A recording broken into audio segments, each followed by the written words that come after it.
Did you know, Deadpool once was hired to kill Santa Claus? Deadpool was approached by a group of angry kids who have been deprived of their Christmas presents. Without hesitation, he sets out to the North Pole with one goal in mind, to take down Santa Claus. The fight between Deadpool and Santa is really amazing to see.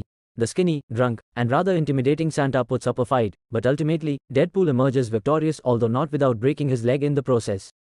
But just when he thinks he's in the clear, Mrs. Claus steps in and reveals a shocking truth: the chief elf, Tinsel, has corrupted the other elves with power and greed for money, causing them to abandon their duties. Determined to make things right, Deadpool sets off to the factory where he finds the elves under Tinsel's control. The despicable elf uses a helpless elf as a hostage, but Deadpool is not one to shy away from a challenge. Without hesitation, he blows Tinsel's brains out and sets the elves free from his grip. What's more, Deadpool discovers a warehouse full of toys and assists Santa in delivering them to the children, spreading holiday cheer in his own unique way.